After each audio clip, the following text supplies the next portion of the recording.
Buck didn't move, but stood watching the strange man as he advanced cautiously toward him.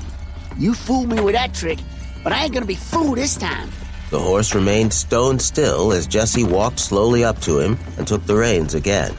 Leonard bit his lip to keep from laughing, urging Jesse on. Watch him, Jesse. He waiting to give you another flip. He does, and I shoot the fool crowbait. He ain't as ornery as he thinks he is. Buck continued to watch Jesse with a wary eye, but he remained as still as a statue. Trying again to approach the stone-still horse, Jesse kept talking calmly. You just hold still, old boy, till I get settled in the saddle. And I'll run some of the steam out of you. With his foot in the stirrup again, he took a good grip on the saddle horn, then stood there on one leg before attempting to climb into the saddle. Still he paused, waiting to catch the horse by surprise. When he was ready, he suddenly pulled himself up to land squarely in the saddle. Buck did not flinch. He remained still as a statue. Now you're showing some sense, horse. He looked over at Leonard and grinned. All he needed was for... That was as far as he got before the big bay gelding exploded. With all four legs stiff as poles, the horse bounced around and around in a circle, while Jesse held on for dear life. When that didn't rid him of his rider, the incensed gelding started a series of bucks. Whoa! Ah! Quit it, you! Whoa! Jesse was finally thrown, landing on the hotel porch to slide up against a corner post. With the fuse on his temper burning brightly now, Jesse rolled over on the rough boards of the porch, his hands and knees skinned under his clothes. He scrambled on all fours to recover his .44, which had been knocked out of his holster when he landed on the porch. When he had the pistol in hand, he turned to level it at the offending horse. Damn you, you four-legged devil! I'm sending you back to hell where you came from! He cocked the pistol.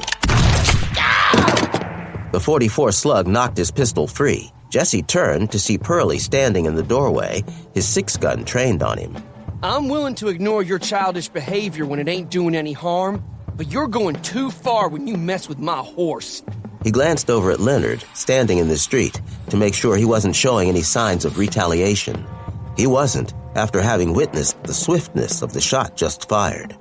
Perley looked back at Jesse. I'm sure Sheriff McQueen heard that shot, and he'll be up here pretty quick to find out who did the shooting. My advice to both of you is to get on your horses and get out of town before he gets here.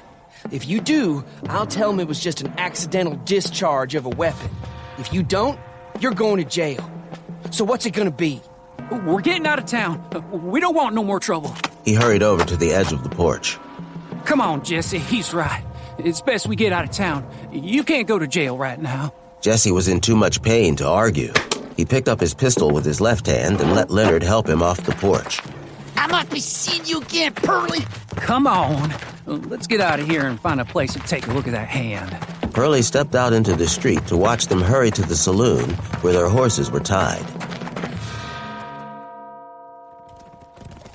They galloped past the blacksmith's forge just as Paul McQueen came walking out to the street. He paused to take a look at the two departing riders. Then, when he saw Perley standing out in front of the hotel, he headed that way. By the time he walked up there, Sonny and Link were there as well.